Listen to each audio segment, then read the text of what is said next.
Okay, so class 10th. Today we are going to start electricity chapter of physics.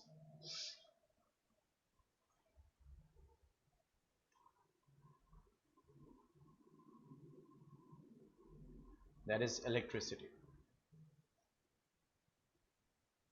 Okay. अगर electricity को हम देखें तो obviously electricity is also a form of energy. It is a form of energy. ठीक है, electricity की बात करें तो basically it is what? ठीक है, it is a form of energy. इसको जो है एक modern civilized world का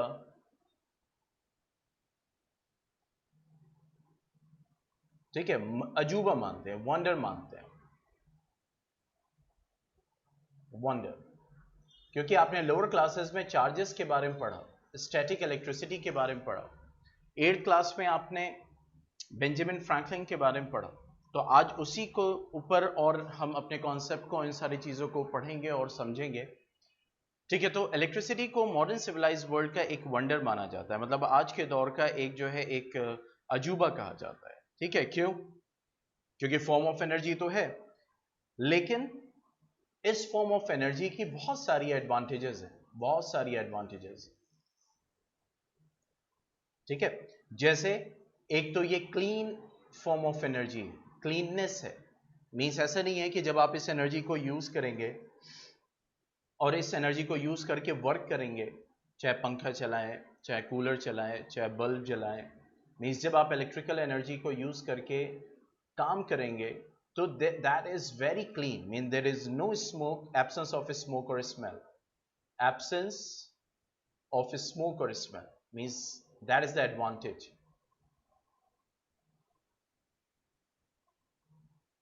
Okay, अगर हम बात करें आगे और एडवांटेजेस की तो देखो क्या है, फ्लेक्सिबिलिटी है। Flexibility means in terms of voltage, flexibility in terms of voltage, समझ रहे? वोल्टेज के टर्म्स में आप देखें, आप कम वोल्टेज पे भी इलेक्ट्रिसिटी को, बहुत सारे ऐसे डिवाइसेस हैं जो कम वोल्टेज पे काम करते हैं, बहुत सारे ऐसे डिवाइसेस हैं 220 वोल्टेज पे काम करते हैं, समझ रहे हैं? लेकिन ज़्यादातर डिवाइस, अगर आप इलेक्ट्रिकल डिवाइस की बात करें जो इलेक्ट्रिकल एनर्जी को डायरेक्ट यूज़ कर रहा है, ठीक है, एसी करंट को बेसिकली यूज़ कर रहा है, तो 220 वोल्ट पे। और जो डीसी करंट को, यानी कि बैटरी सेल है, तो वो 9 वोल्ट पे भी काम कर रहा है, 2 वोल्ट पे भी काम कर रहा है। ठीक है, तो यहाँ पे वही चीज़ है कि you can use this energy in various, at various levels. ठीक है, फ्लेक्सिबिलिटी है इसको यूज करने की। Is that clear? थर्ड अगर हम बात करें तो we have the electricity in and it has what, the efficiency. ठीक है, एफिशिएंसी, एफिशिएंट है। And fourth one, that is easier transmission, easier transmission.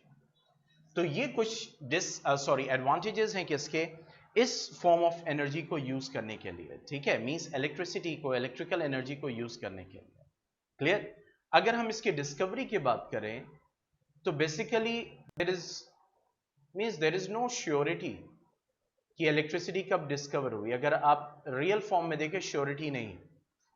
लेकिन अगर डेटा के तौर पे देखें, मतलब जो डेटा अवेलेबल है, जो लिखित डॉक्यूमेंट्स हैं जिसको आप कह सकते हैं, ठीक है, तो उसके बेसिस पे ये कहा जाता है कि इन 640 टू 546 बीसी, उस दौर में थेल्स ऑफ मिलाइटस,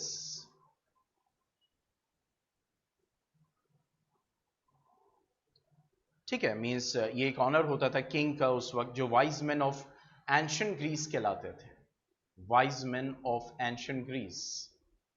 तो ये कहा जाता है कि उन्होंने बेसिकली इलेक्ट्रिसिटी यानी चार्ज को डिस्कवर किया। ठीक है, चार्ज को डिस्कवर किया। चार्ज स्टैटिक भी हो सकता है, चार्ज मूविंग भी हो सकता है। ठीक है, आगे उसको स्टडी करेंगे।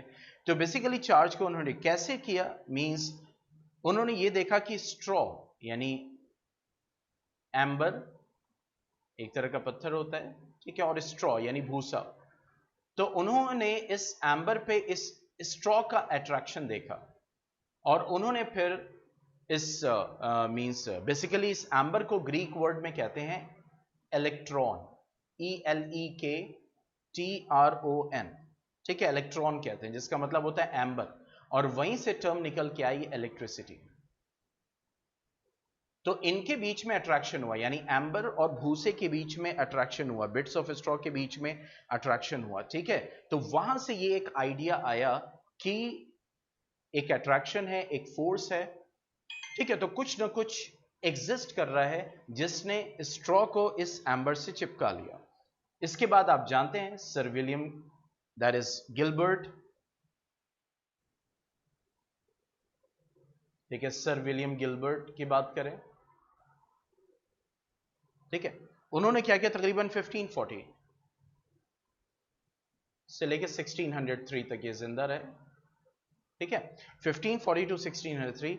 इन्होंने ये देखा कि ऐसा नहीं है कि सिर्फ एम्बर, उसके अलावा बहुत सारी ऐसी चीजें हैं जो इलेक्ट्रिफाइड हो सकती हैं, जैसे ग्लास रॉड सिल्क के साथ, ठीक है, ग्लास रॉड जब सिल्क पे रब किया जाएगा तो उसके ऊपर भी एक तरह का चार्ज डेवलप करता है। तो उन्होंने ये ढूंढ के निकाला कि जो चार्जेस हैं बेसिकली, ठीक है, तो वो सिर्फ एम्बर में नहीं कि एम्बर में इलेक्ट्रिसिटी, या फिर इलेक्ट्रिसिटी तो बाद में ये सारे कॉन्सेप्ट्स आए, मतलब उस वक्त जो उस वक्त देखा कि वो फोर्स एक अट्रैक्ट कर रहा है, ठीक है, चार्जेस डेवलप कर रही, इन सारी चीजों को, तो सर विलियम गिलबर्ट ने ये बताया कि नहीं, सिर्फ एम्बर में नहीं, उसके अलावा भी चीजें हैं जो इलेक्ट्रिसिटी जहां पे प्रोड्यूस मींस चार्जेस डेवलप होते हैं। उसके बाद means there was scientist that he was Charles Francois de Fay, Charles Francois Dufay, ठीक है, उन्होंने बताया there are two kinds of electricity, ठीक है, उन्होंने कहा कि there are two kinds of electricity, two kinds of electricity. और उसके बाद very famous that you know, जिन्होंने काइट एक्सपेरिमेंट किया, that is Benjamin Franklin, Benjamin Franklin,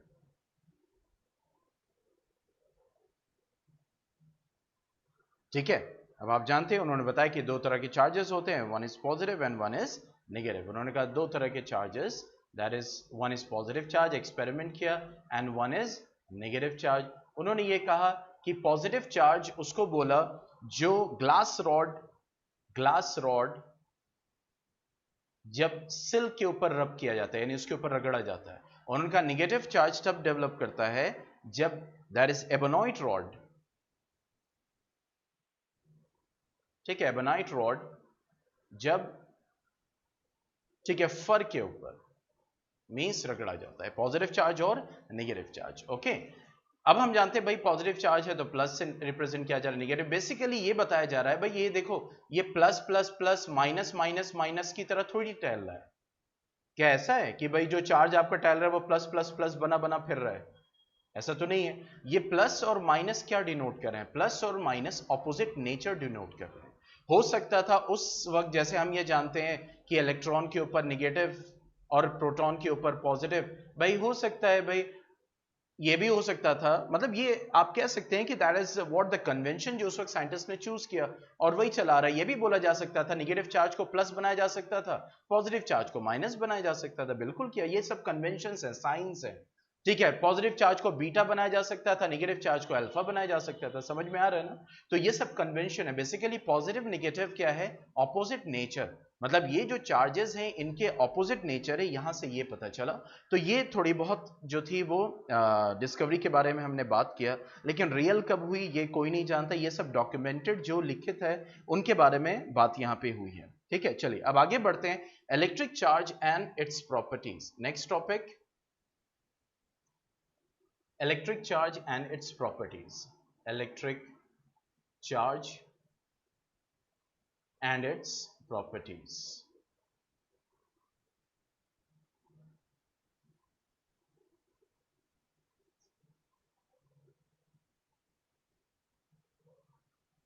discovery बेटा चार्ज जनरली नहीं पूछता है, नहीं पूछता है, इन सब से क्वेश्चंस नहीं आते हैं, ठीक है। लेकिन ज्यादातर अगर मॉडर्न वर्ल्ड की बात करें तो बेंजामिन फ्रैंकलिन की बात होती है कि भाई पॉजिटिव और निगेटिव नेचर बताया था, और ये बताया था ग्लास रॉड जब सिल्क से रब किया जाएगा तो वो चार्ज पॉजिटिव है, और जब एबोनाइट रॉड फर से किया जाएगा तो वो चार्ज निगेटिव है, इन सारी चीजों के बारे में बताया था।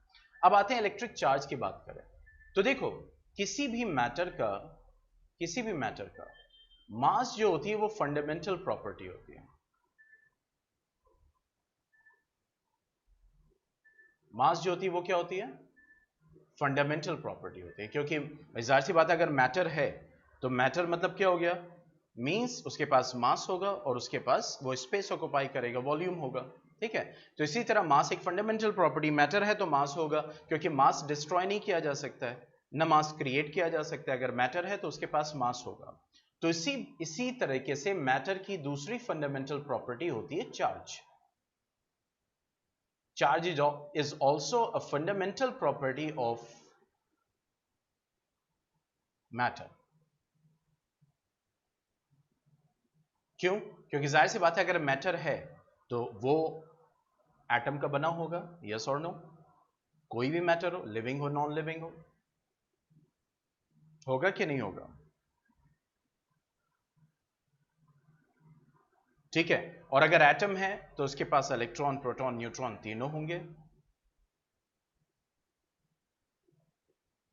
न्यूट्रल एटम है तो इलेक्ट्रॉन, प्रोटॉन, न्यूट्रॉन तीनों होंगे। तो इसका मतलब क्या हो गया? जाहिर सी बात है इलेक्ट्रॉन की वजह से नेगेटिव चार्ज, प्रोटॉन की वजह से पॉजिटिव चार्ज, और न्यूट्रॉन आपका न्यूट्रल होता ही है, नो चार्ज। ठीक है, तो इसी तरीके से मैटर, भाई मैटर के पास पॉजिटिव निगेटिव दोनों है, दोनों चार्जेस। ठीक है, वो डिपेंड करेगा उसके ऊपर। अगर निगेटिव ज्यादा हो गया तो ओवरऑल निगेटिव चार्ज हो जाएगा। जैसे आयंस हमने बात किया था, एसिड बेस में आयंस के बारे में बात किया था, H plus O H minus. ठीक है, तो किसी भी सोल्यूशन में, चाहे एसिडिक सोल्यूशन हो, बेसिक सोल्यूशन है, H plus O H minus दोनों होंगे। लेकिन अगर H प्लस ज्यादा हो गया तो एसिडिक सोल्यूशन है, OH माइनस ज्यादा हो गया तो बेसिक सोल्यूशन हो गया। तो इसी तरह से कोई भी मैटर है वो उसके पास चार्ज होगा, that is a fundamental property. हाँ, वो बात अलग है कि जितना प्लस है उतना ही माइनस है, तो ओवरऑल चार्ज जीरो हो गया, वो एक अलग चीज है। लेकिन चार्ज उसकी बॉडी में एग्जिस्ट करेगा। इसीलिए हमें करंट क्यों लगता है जब हम वेट होते हैं? क्योंकि हमारे बॉडी के अंदर चार्ज है। ठीक है, तो जब इलेक्ट्रिसिटी, इलेक्ट्रिकल चार्ज फ्लो करता है तो वो इलेक्ट्रिकल एनर्जी को हमारे बॉडी के चार्जेस फ्लो करा देते हैं, यानी कि मूव करा देते हैं, और जब मूव करा देते हैं हमें करंट लगता है। समझ गए? तो इसका मतलब अगर कोई मैटर है तो उसके पास चार्ज होगा। वो बात अलग है अगर इक्वल पॉजिटिव इक्वल नेगेटिव हुए तो उसके ऊपर न्यूट्रल चार्ज है, वो एक अलग है। लेकिन प्लस और माइनस यानी चार्जेस उसके ऊपर होंगे। ओवरऑल उस बॉडी का चार्ज क्या है, ये एक अलग चीज है। पॉइंट समझ में आ गया?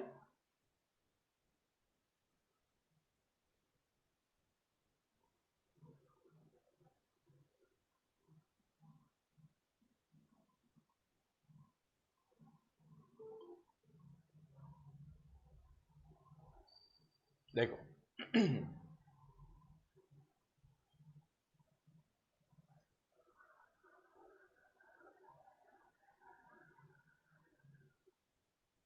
अब जैसे यहाँ पे आपके पास स्वेटर बना हुआ है, ठीक है, हालांकि अभी ये स्टैटिक चार्ज है, रुके हुए हैं, ठीक है, क्योंकि इस चैप्टर में हम मूविंग चार्जेस के बारे में बात करेंगे, इलेक्ट्रिकल करंट की बात करेंगे। ये आप 8th क्लास में पढ़ चुके हो स्टैटिक चार्ज के बारे में। तो देखो बलून है, उसके ऊपर भी चार्ज दिख रहा है ना, देखो ये चार्ज दिख रहा है, देखो प्लस माइनस, ये वॉल बनी हुई है राइट साइड में, इसके ऊपर प्लस माइनस एग्जिस्ट कर रहा है, लेकिन अभी ये सब न्यूट्रल है। इस पूरे सरफेस पे न्यूट्रल चार्ज है, क्यों? क्योंकि जितने प्लस हैं उतने ही माइनस। समझ में आ रहा है? तो कोई भी बॉडी हो, charge is the fundamental property of the matter. ये पॉइंट समझ में आ गया होगा आई थिंक। ठीक है, अब वो बात अलग है कि अब इस बैलून को मैं जो है उठा के अब इसको इसके उसके ऊपर रगड़ूं, तो रबिंग से क्या हुआ? देखो नेगेटिव चार्ज बैलून पे आ गए। ठीक है, नेगेटिव चार्ज बलून पे आ गया। अभी देखो फिर से समझो इसको, अभी मैं इस बलून को इधर ला रहा था, कोई अट्रैक्शन कुछ नहीं, एक मिनट, ठीक है, कोई अट्रैक्शन नहीं हुआ, वॉल पे भी कोई अट्रैक्शन नहीं हुआ, दिख रहा है। लेकिन अब मैंने जैसे ही इसके ऊपर रब किया तो अब बैलून के ऊपर निगेटिव आ गया चार्ज। कहां से आए? स्वेटर से आए। तो जैसे ही निगेटिव चार्ज आ गया, ये तो अब देखो ये निगेटिव इस पॉजिटिव को अट्रैक्ट कर रहा है, तो अब जैसे ही मैं बलून को दूर ले जा रहा हूं, बलून जो है वो क्या हो रहा है, देखो चिपक जा रहा है स्वेटर से, हो रहा है। क्यों? क्योंकि उसके ऊपर निगेटिव चार्ज आ गया। कहां से आया? स्वेटर से एक्स्ट्रा चार्ज आ गया, और स्वेटर के ऊपर से निगेटिव चार्ज निकल गया, तो ओवरऑल अब इसके पास देखो, अब स्वेटर पे देखो ज्यादातर रेड यानी कि प्लस चार्ज दिखाई दे रहे हैं। तो इसका मतलब अब ओवरऑल चार्ज स्वेटर पे प्लस हो गया, तो निगेटिव और प्लस अट्रैक्ट होता है। नेगेटिव और प्लस ऑपोजिट नेचर अट्रैक्ट होता है, तो देखो ये बलून अब अट्रैक्ट हो रहा है, लेकिन अब ऑलरेडी बलून के ऊपर चार्जेस हैं, तो देखो जैसे ही हम दीवार की तरफ ले जा रहे हैं तो नेगेटिव चार्ज नेगेटिव से रिपेल होता हुआ दिखाई दे रहा है, दिख रहा है? दिख रहा है? चैट बॉक्स में लिखो। तो क्या होगा जब नेगेटिव नेगेटिव को रिपेल करेगा, तो देखो बलून दीवार से ये देखो दूर हो जाएगा और इधर आ जाएगा। दिख रहा है? I think it's very clear from the demonstration कि charge is the fundamental property of the matter. ठीक है, चलिए अब आगे बात करते हैं प्रॉपर्टीज की। क्या क्या प्रॉपर्टीज होती है? तो कुछ प्रॉपर्टीज आपको पता है और कुछ प्रॉपर्टीज डायरेक्टली आपको, हाँ बेटा पॉजिटिव चार्ज है, पॉजिटिव चार्ज है, समझ रहे हैं? ये देखो यहां पे क्या हुआ, आपने इस पे रब किया है ना, यहां पे तो प्लस और माइनस दोनों क्या है, इक्वल है, तो ओवरऑल वॉल पे तो नेगेटिव न्यूट्रल चार्ज है ना, जीरो। लेकिन जब ये बलून लेके जा रहे हैं तो बलून क्या है, देखो बलून क्या हो रहा है, इस नेगेटिव चार्ज को रिपेल कर रहा है और ये थोड़ी देर के लिए यहां पे स्टिक कर गया, why? Because of the negative charge. लेकिन जैसे ही आप इसको हटा रहे हो तो ये स्वेटर की तरफ ज्यादा अट्रैक्ट हुआ। क्यों? क्यों? क्योंकि यहां पे स्वेटर पे वॉल से ज्यादा पॉजिटिव चार्ज है। पॉइंट क्लियर है? देखो जब यहां पे इसको एकदम करीब ले जा रहे हो तो ये चिपक भी जा रहा है हल्का सा, ठीक है, लेकिन जब आप ऐसे दूर करो तो देखो ये इसकी तरफ अट्रैक्ट हो रहा है, स्वेटर की तरफ।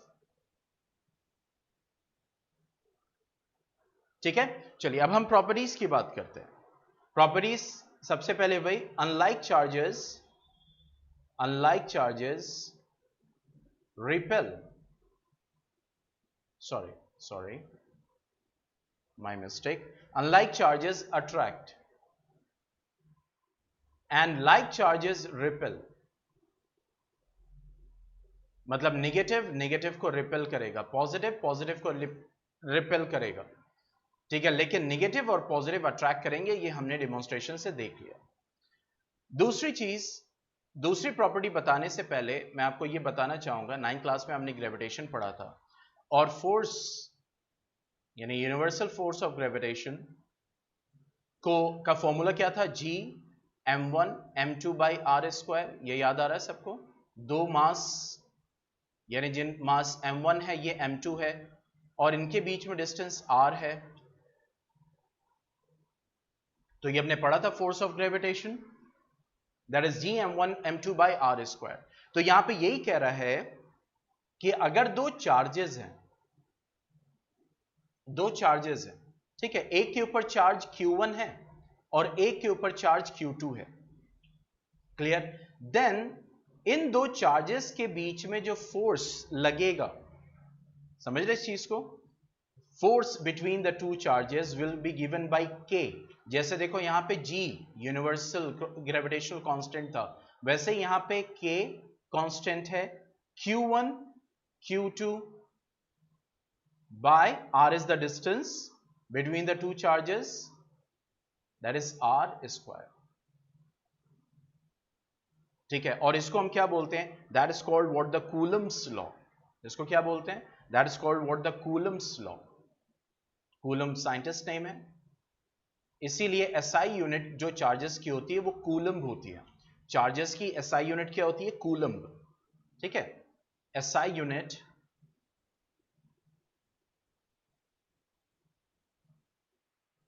SI यूनिट ऑफ चार्जेस, ठीक है, क्या हो जाएगी, coulomb, that is denoted by capital C। ठीक है, तो यहां पे चार्जेस की हम बात करें तो अगर दो चार्ज है तो उनके बीच में जो फोर्स लगेगा, ठीक है, क्योंकि चार्जेस रिपल भी कर रहे हैं तो वहां भी फोर्स लग रहा है, अट्रैक्ट भी कर रहे हैं वहां भी फोर्स लग रहा है, तो दो चार्जेस के बीच में जो फोर्स लगेगा उस फोर्स को हम इस फॉर्मूले से डिनोट करते हैं, that is Q1 Q2, K Q1 Q2 by R square. देखो it is almost similar like this, ठीक है, तो यहां से क्या पता चलता है, नेचर एक अपने कॉमन फॉर्मेट पे काम करता है। देखो रेनबो का जो कलर पैटर्न है और जो आपका pH यानी यूनिवर्सल इंडिकेटर का जो कलर पैटर्न है दोनों same. Universal law of gravitation, Coulomb's law, यानी दो मासेस के बीच में जो फोर्स दिया जा रहा है वो इस रिलेशन से दिया जा रहा है। दो चार्जेस के बीच में जो फोर्स दिया जा रहा है, यानी दो चार्जेस के बीच में जो फोर्स लगेगा उसको भी इस फॉर्मूले से दिया जा रहा है। देखो इसके फॉर्मूले में क्या कितनी सिमिलैरिटी है, यहां पे मासेस है और यहां पे चार्जेस, बस इतना फर्क है। पॉइंट समझ में आया? तो इसको हम कूलम्स लॉ कहते हैं। ठीक है, डेरिवेशन आपका +2 में है, डेरिवेशन ऑफ कूलम्स लॉ। ठीक है, और वहां पे इससे ज्यादा कूलम्स लॉ के बारे में और इंफॉर्मेशन आपको पता चलेगी, और आपको ये पता चलेगा ये जो इलेक्ट्रोस्टैटिक फोर्स है, यानी कि जो चार्जेस के बीच में फोर्स लग रहा है, ठीक है, इस लॉ को कूलम्स लॉ कहते हैं। ठीक है, मतलब the force between the two charges, यानी लॉ क्या कहता है, the force between the two charges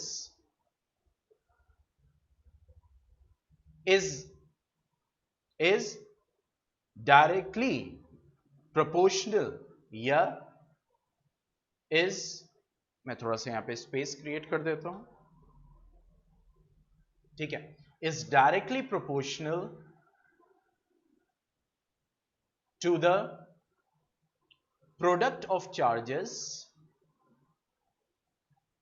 ये कूलम्स लॉ है पूरा, एंड बस इसी फॉर्मूले को लिख देना यहां पे, and inversely proportional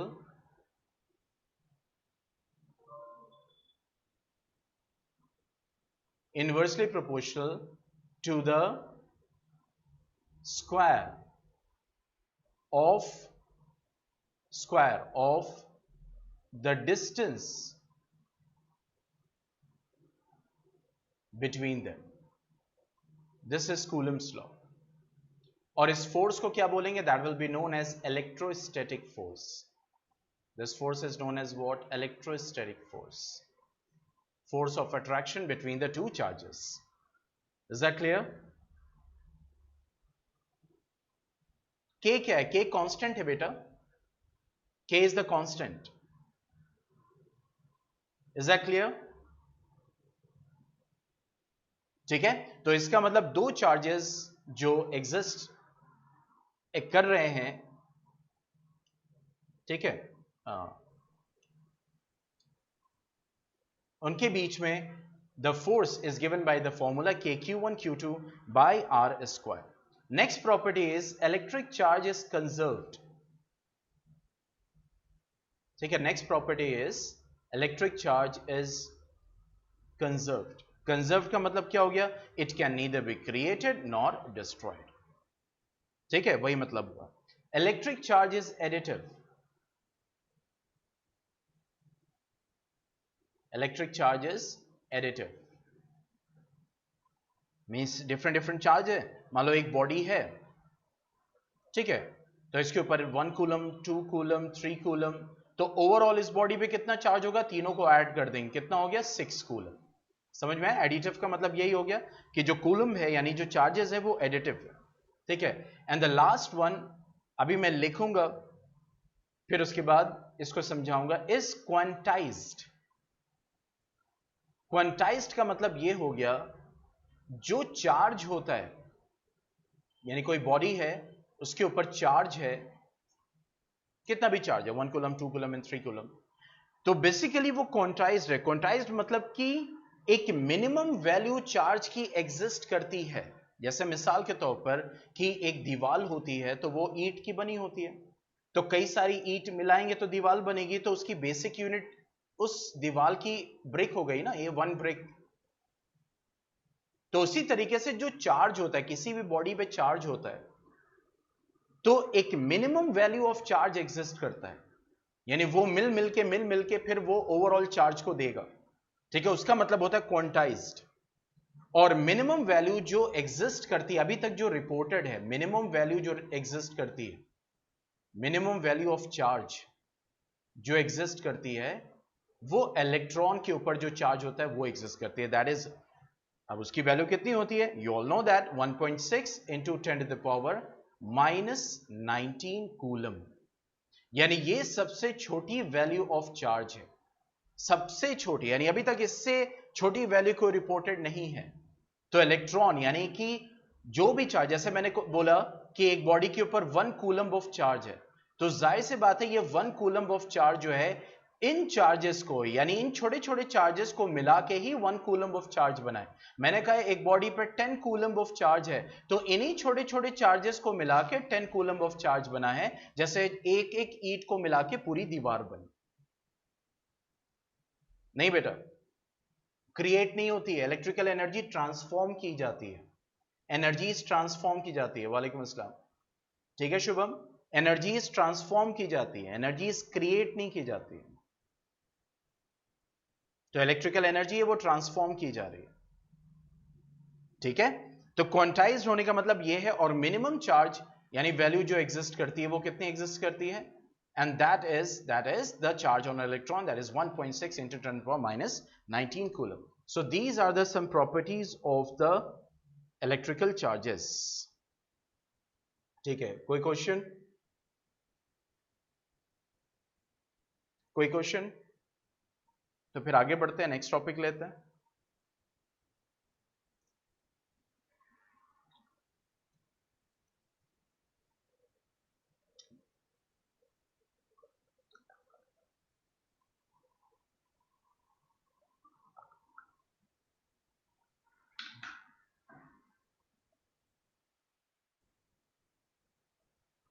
one coulomb क्या?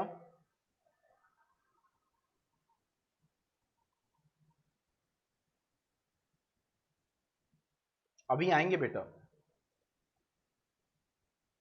सब आएंगे उसके ऊपर। चलिए, coming to the next topic and that is electrical current,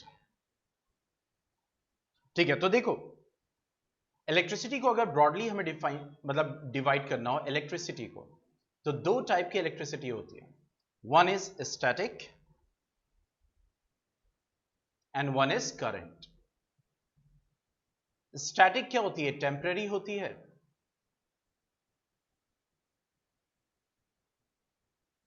ठीक है। It is what? The temporary, temporary in the sense कि थोड़ी देर के लिए होगी, ठीक है।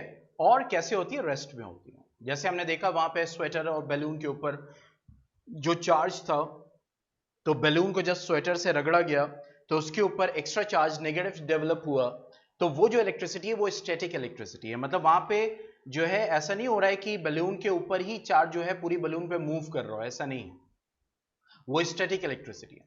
लेकिन वही चार्ज जब मूव करने लगता है तो दैट प्रोड्यूस मूविंग इलेक्ट्रिसिटी, जिसको हम कहते हैं करंट इलेक्ट्रिसिटी, ठीक है। That is called what? The current electricity. Is that clear? When charges are in motion, when charges are in motion,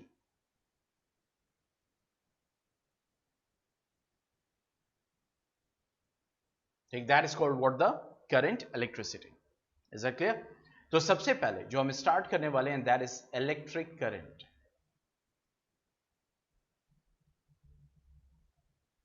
okay, that is electric current,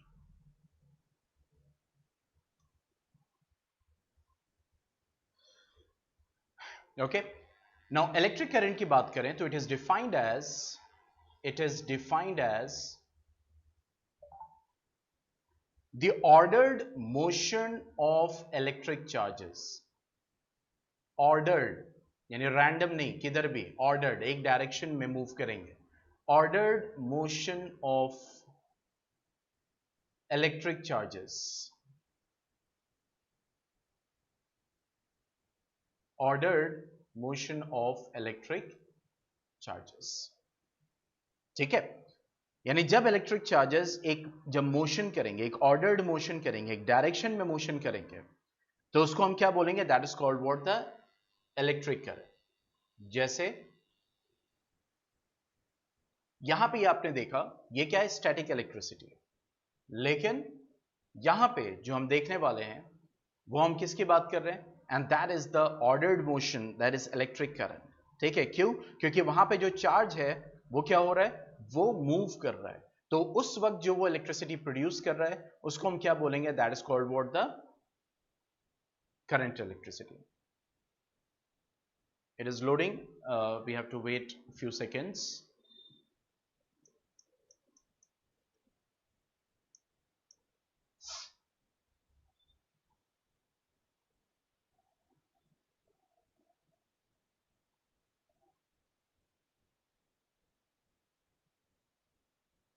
ठीक है, so this one. अब देखिए यहां पे अभी वोल्टेज की बात तो बाद में करेंगे, अभी सिर्फ हम देख रहे हैं कंडक्टिविटी एंड क्योंकि हमें पता है दो तरह के मटेरियल्स होते हैं, एक कंडक्टर होता है, एक इंसुलेटर होता है, वो तो सबको पता है। कंडक्टर्स वो होते हैं जो इलेक्ट्रिसिटी कंडक्ट करें, इंसुलेटर्स वो होते हैं जो इलेक्ट्रिसिटी कंडक्ट ना करें, अगर इलेक्ट्रिसिटी के टर्म में देखा जाए। अगर हीट के टर्म में भी देखा जाएगा तो वो हीट कंडक्टर्स या हीट इंसुलेटर्स होते हैं। ठीक है, तो इलेक्ट्रिसिटी के टर्म में देखें, सबको पता है ना कंडक्टर एंड इंसुलेटर।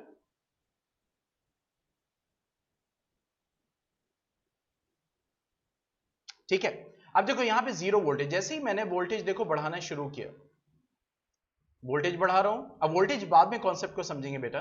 तो अब देखो यहां पे अब चार्ज मूव करना शुरू कर दिया, मूव कर रहे हैं, ठीक है, और वो एक ऑर्डर्ड मोशन में मूव कर रहे हैं। ठीक है, they are moving in an ordered motion, ये बिल्कुल नहीं कर रहे जिग जैग मूव करें इधर उधर। ठीक है, तो अब यहां पे ये जो इलेक्ट्रिसिटी है, ये क्या है, करंट इलेक्ट्रिसिटी। ये इलेक्ट्रिसिटी क्या है, स्टैटिक इलेक्ट्रिसिटी। देखो चार्जेस डेवलप कर रहे हैं, यहां पे बलून अट्रैक्ट हो रहा है, लेकिन चार्जेस इन बॉडी के ऊपर नहीं मूव कर रहे हैं, समझ रहे इस चीज को। लेकिन यहां पे क्या हो रहा है, चार्ज जो है वो मूव कर रहा है, it is moving from one place to next.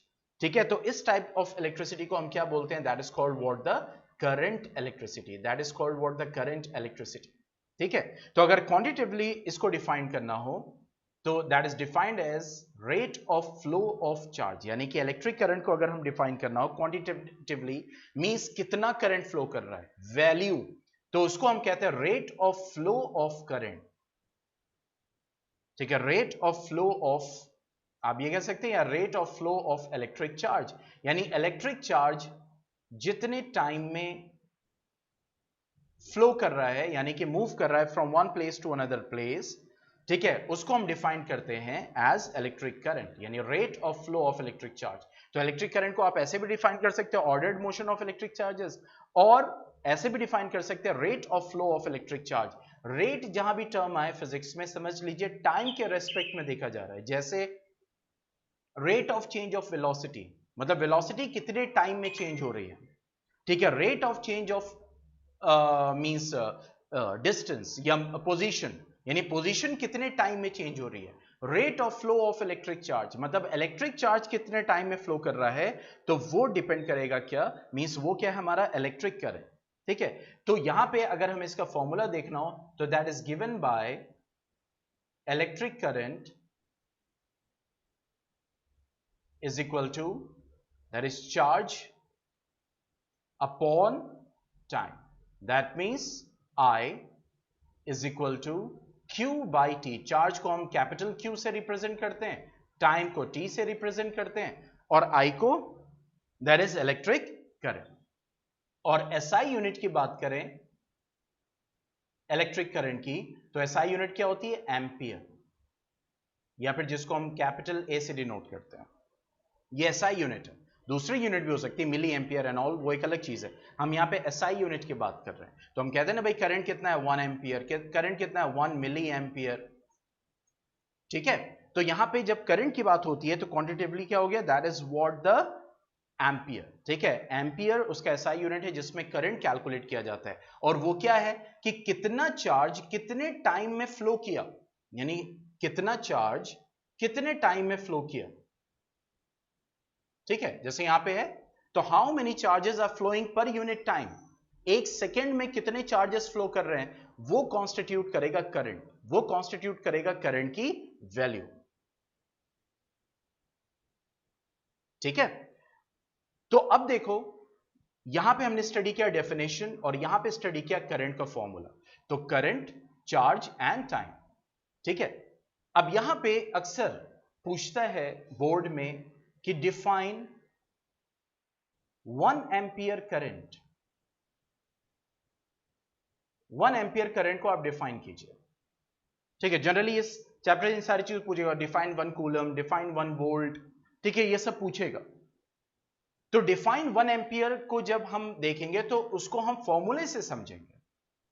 देखो यहां पे क्या कह रहा है कि 1 एम्पियर क्या करंट होता है, कैसे हम अंदाजा लगाएं, तो स्टैंडर्ड प्रोटोकॉल से, स्टैंडर्ड वैल्यू से current according to this formula, देखो इस फॉर्मूले से हम देख रहे हैं करंट की वैल्यू क्या है 1, यानी तो 1 लाने के लिए स्टैंडर्ड फॉर्म में क्या करना पड़ेगा, न्यूमरेटर को भी 1 रखना पड़ेगा, डिनोमिनेटर को भी 1 रखना पड़ेगा। वो बात अलग है, आप बोलेंगे कि यहां पे सर हम 10/10 कर दे तब भी तो 1 आएगा, बात सही है, लेकिन स्टैंडर्ड क्या है, 1 कब आता है, जब आप यानी कि करंट की वैल्यू को आपने कितना किया 1 एम्पियर। तो इसको करने के लिए राइट हैंड साइड पे आपको क्या करना पड़ेगा, इसको 1 कूलम बनाना पड़ेगा, इसको 1 सेकेंड करना पड़ेगा, तभी तो 1 आएगा लेफ्ट हैंड साइड पे। यस और नो?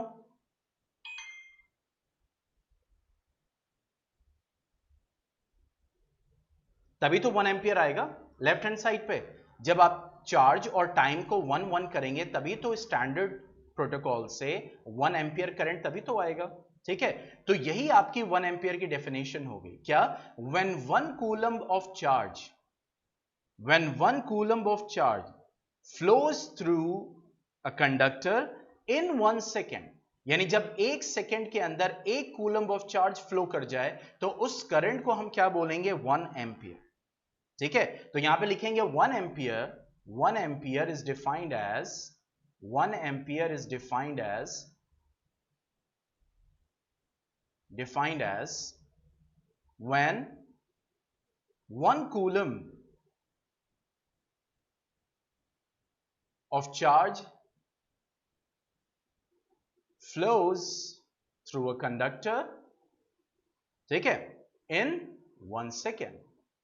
जब 1 सेकेंड में 1 कूलम्ब ऑफ चार्ज फ्लो कर जाएगा एक कंडक्टर से तो कितना करंट फ्लो कर गया 1 एम्पियर करंट। तो ये इसकी डेफिनेशन हो गई। तो इस टाइप की डेफिनेशन 1 एम्पियर 1 कूलम ये सब हम फॉर्मूले से निकालते हैं।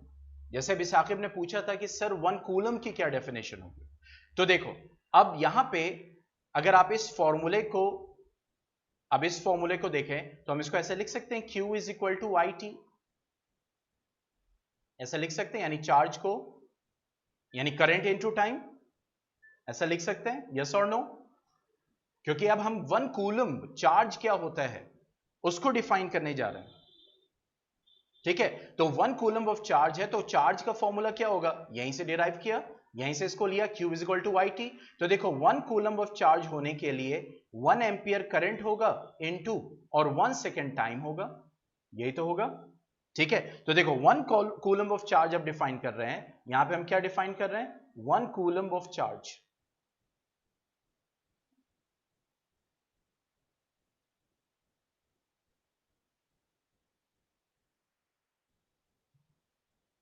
1 कूलम ऑफ चार्ज, ठीक है। तो इसको जब डिफाइन करेंगे तो द क्वांटिटी ऑफ चार्ज, इसको डिफाइन कर रहे हैं। अब देखो the quantity of charge when 1 ampere of current flows through a circuit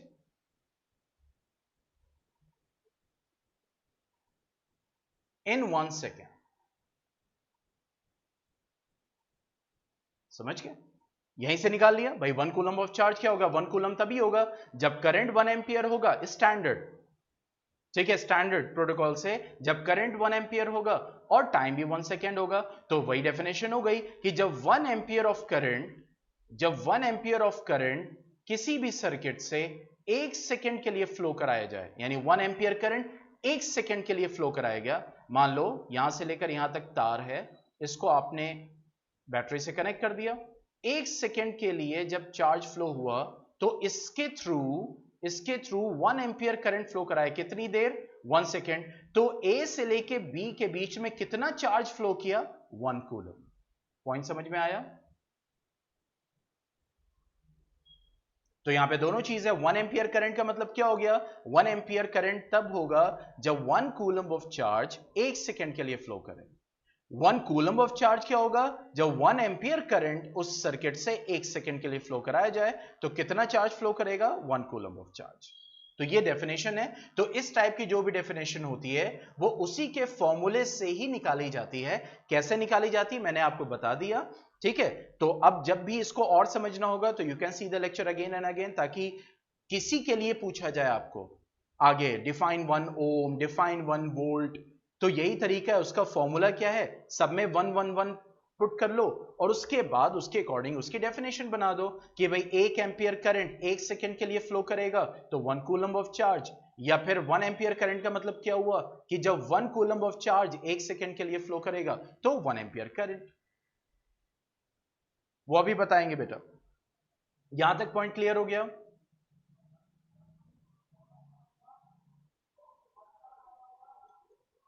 ठीक है, अब बात करते हैं डायरेक्शन ऑफ करंट की।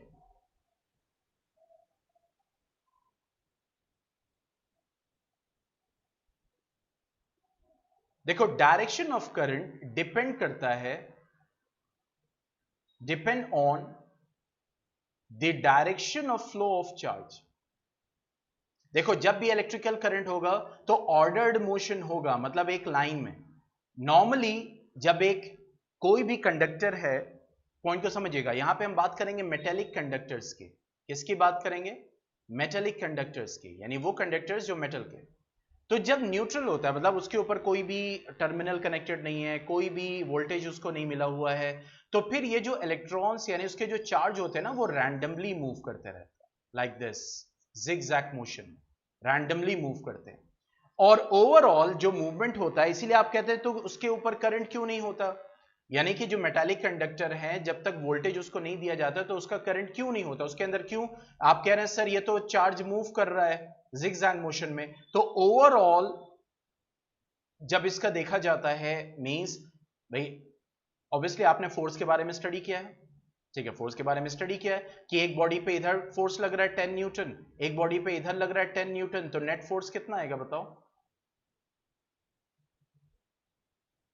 जीरो। तो इसी तरह ये जो मूवमेंट होता है, जैसे मान लीजिए कोई आयरन का रॉड ऐसे ही रखा हुआ है आपके बराबर में या कहीं, तो उस वक्त भी उसके जो चार्ज हैं वो मूव कर रहे हैं, लेकिन कैसे? जिगजैग मोशन, वाइब्रेट कर रहे हैं, मूव कर रहे हैं। तो ये जो ओवरऑल मोशन है, इसके जो डायरेक्शन होते हैं वो एक दूसरे को कैंसिल कर देते हैं, इस वजह से इसके ऊपर कोई भी चार्ज डेवलप नहीं होता, जीरो चार्ज। लेकिन जैसे ही आप इसको कनेक्ट करते हो टर्मिनल से, बैटरी से, इलेक्ट्रिकल यानी कि अपने स्विचेस से, तो फौरन ये जितने चार्जेस होते हैं अब इनको पोटेंशियल मिल जाता है, तो अब वो एक डायरेक्शन में एकदम लाइन से अच्छे बच्चे की तरह मूव करना शुरू कर देते हैं। ठीक है, तो वही मैंने कहा कि डायरेक्शन ऑफ करंट किसके ऊपर डिपेंड करेगा? डायरेक्शन ऑफ चार्ज के ऊपर। मतलब अगर पॉजिटिव चार्ज है, पॉइंट को समझिएगा, तो पॉजिटिव चार्ज जिस डायरेक्शन में फ्लो करेगा उसी डायरेक्शन में इलेक्ट्रिक करंट का डायरेक्शन होगा। और अगर निगेटिव चार्ज की बात करें तो निगेटिव चार्ज जिस डायरेक्शन में फ्लो करेगा उसके ऑपोजिट इलेक्ट्रिक चार्ज का डायरेक्शन होता है, इलेक्ट्रिक करंट का।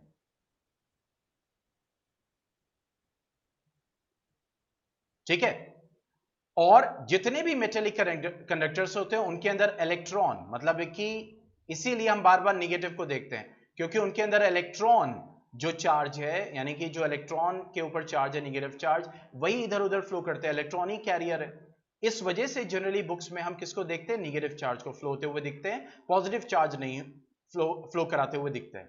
हालांकि पॉजिटिव चार्ज भी फ्लो करेगा तब भी इलेक्ट्रिक करंट है, नेगेटिव चार्ज फ्लो करेगा तब भी इलेक्ट्रिक करंट डेवलप करेगा। जिस तरफ पॉजिटिव चार्ज फ्लो करेगा उस तरफ उसी डायरेक्शन में इलेक्ट्रिक करंट का डायरेक्शन होगा, और जिस तरफ नेगेटिव चार्ज फ्लो करेगा उसी तरफ उसके ऑपोजिट इलेक्ट्रिक करंट का डायरेक्शन होगा। तो डायरेक्शन ऑफ करंट समझ में आ गया?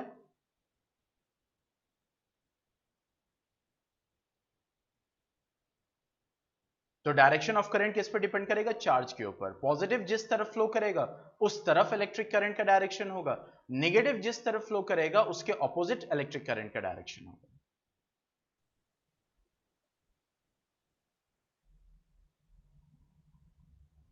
नहीं, हम स्पेसिफिक नहीं हो सकते बेटा, हम चार्जेस की बात करेंगे, क्योंकि इलेक्ट्रिक करंट पॉजिटिव और निगेटिव दोनों वजह से हो सकता है ना। यस आखिर बताइए,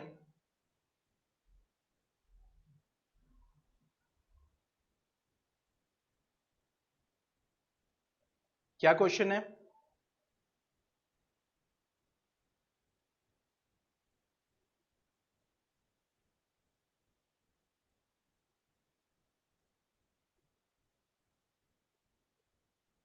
एमीटर।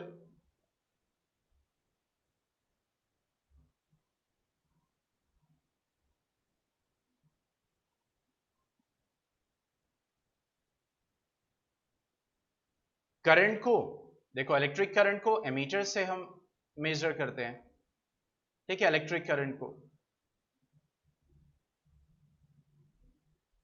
ठीक है। वोल्टेज को वोल्ट मीटर से। अच्छा चलो मैं नीचे लिख दे रहा हूं।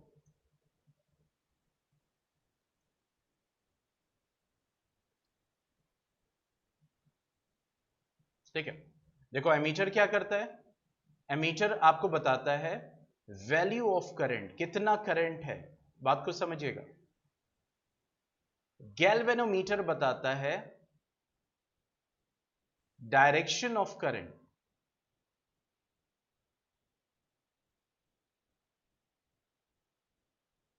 ठीक है। वोल्ट मीटर बताता है,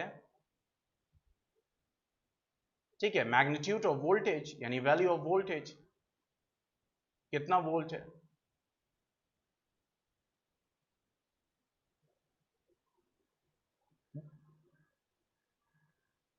बेटा वो डिपेंड करेगा, ये सारे क्वेश्चन क्यों कर रहे हैं, वो तो डिपेंड करेगा ना। अब वो सीरीज में होता है, पैरेलल में होता है, वो सीरीज पैरेलल जब पढ़ेंगे उसमें स्टडी करेंगे, अभी तो सिर्फ इलेक्ट्रिक करंट को पढ़ रहे हैं।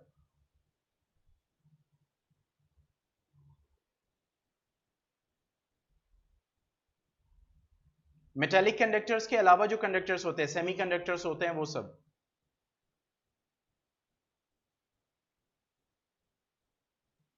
आप पढ़ोगे +2 में।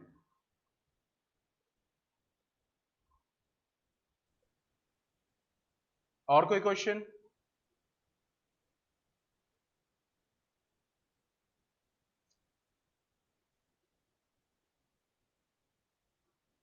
चलिए, now we are moving towards numerical. तो यहां तक हमने स्टडी किया, हमने कूलम्स लॉ को स्टडी किया, करंट को देखा, इलेक्ट्रिसिटी को देखा, हमने चार्जेस को समझने की कोशिश की, डायरेक्शन को समझने की कोशिश की एक बेसिक लेवल पे, ठीक है। हमने देखा SI यूनिट करंट का क्या होता है, what is 1 ampere, what is 1 coulomb. अब आते हैं इसी पे बेस्ड न्यूमेरिकल पे, ठीक है। मैं बार बार कह रहा हूं बेटा, न्यूमेरिकल एनसीईआरटी के जरूर सॉल्व कीजिए, क्योंकि मैं जितने न्यूमेरिकल्स कराता हूं उसमें उस टाइप के, देखो मैं हमेशा बिलीव करता हूं टाइप पे, मुझे आपको स्पून फीड नहीं करना है। देखो याद रखो, ये क्वेश्चन है, ठीक है, ये क्वेश्चन एनसीईआरटी का, ओह मैं नहीं कह रहा सॉल्व नहीं करना, अब एकदम उसको रट लिया, इसी रट्टाफिकेशन रोट लर्निंग को ना करना पड़े, इसीलिए मैं टाइप कराता हूं, यानी कि जो क्वेश्चंस हम कर रहे हैं उससे टाइप ऑफ क्वेश्चंस को समझो, कॉन्सेप्ट को समझो, क्वेश्चन को नहीं रटना है, ताकि कोई भी क्वेश्चन आए आप उसको सॉल्व कर सको, मेरा मकसद ये रहता है, इसीलिए मैं मिक्सचर ऑफ क्वेश्चंस कराता हूं। तो एनसीईआरटी के जितने क्वेश्चंस है वो तो सॉल्व करना ही करना है, वो तो बेस है, वो तो करके खत्म करो, छोड़ना नहीं है, नहीं तो अफसोस करोगे सीबीएसई बोर्ड एग्जाम में। तो यहां पे मैं जो क्वेश्चन करा रहा हूं उसमें वो और उस टाइप के क्वेश्चन सब कवर हो जाते हैं। मैं ऐसे क्वेश्चंस कराता हूं जिसमें 3-3 क्वेश्चन एक क्वेश्चन में होता है, तो वहां से हमें मेथोडोलॉजी को सीखना है, ठीक है। जैसे यहां पे क्या बोल रहा है, अ कंडक्टर, आज शाम में क्विज के लिए वेट कीजिएगा, ठीक है, carries a current of 0.2 ampere, find, हाँ ये बात अलग है, इलेक्ट्रिक वाले चैप्टर में, इलेक्ट्रिसिटी चैप्टर में वैल्यूज, एक्सपोनेंट्स एंड पावर्स में बहुत ज्यादा होंगी, डेसिमल्स में आएंगी, इस टाइप के भी क्वेश्चन होंगे, तो वो थोड़ा आपको अपना कैलकुलेशन जो है वो स्ट्रॉन्ग करना पड़ेगा। Find the amount of charge, find the amount of charge that will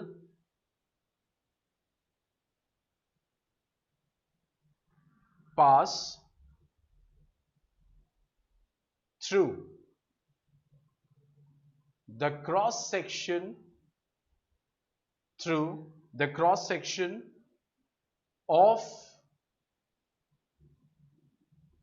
the conductor in 30 seconds. How many? अब देखो मैंने ऐसा क्वेश्चन सेलेक्ट किया है जिसमें आपके छोटे छोटे क्वेश्चन जो होते हैं वो अलग अलग पूछे जा रहे होते हैं, एनसीईआरटी में होता है या कोई साइड बुक में होता है, मैंने उन्हीं क्वेश्चंस को कंबाइन कर दिया। How many electrons will flow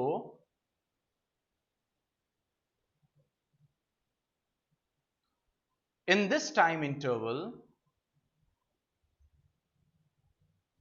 in this time interval, if the charge on one electron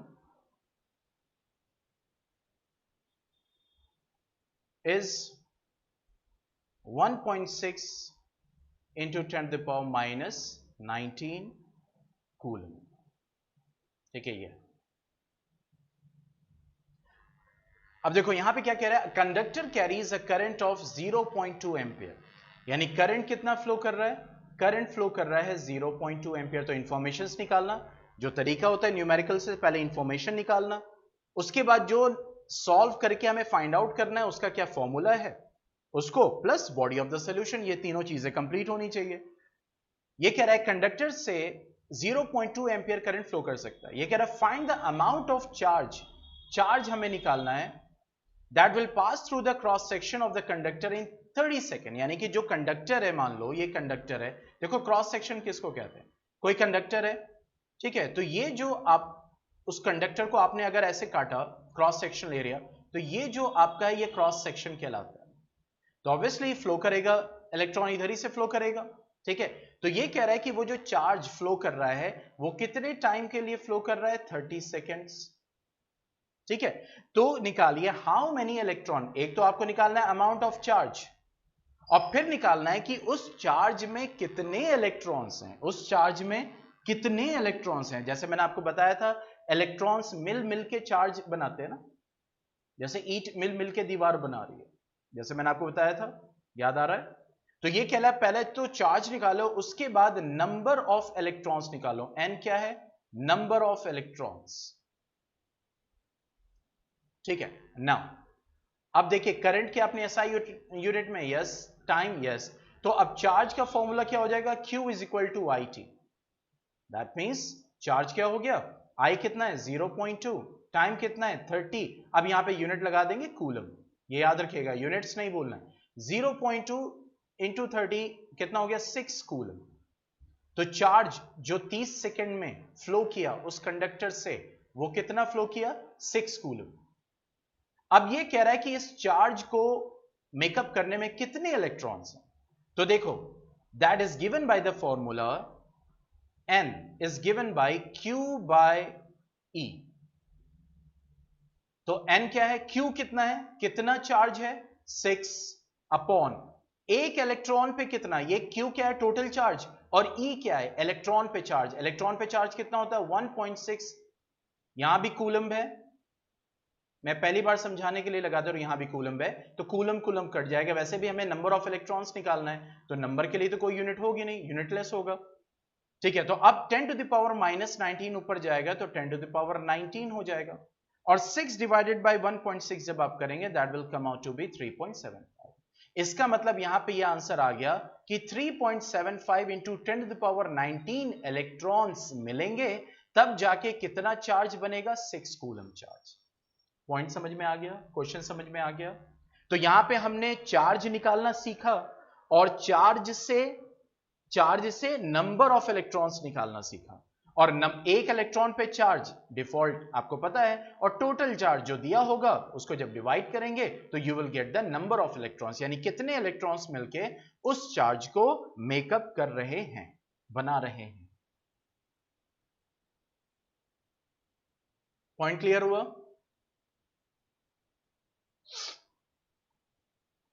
is that clear?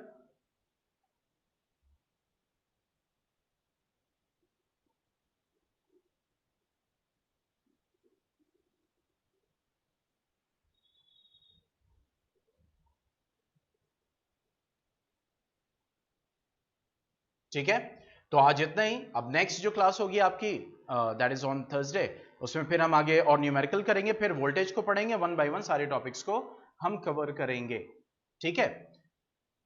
दूसरी चीज कल हम बायो पढ़ेंगे, ज्यादा चांसेस है शाम में ही क्लास होगी, ठीक है। तो बायो हम कल पढ़ेंगे इन द साइंस क्लास, ठीक है। Is that clear?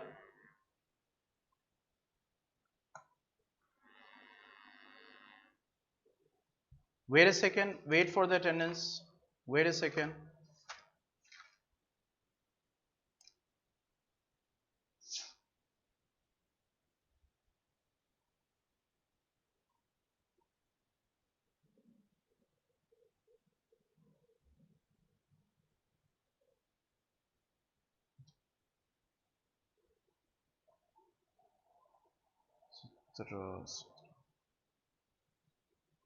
Anas absent है?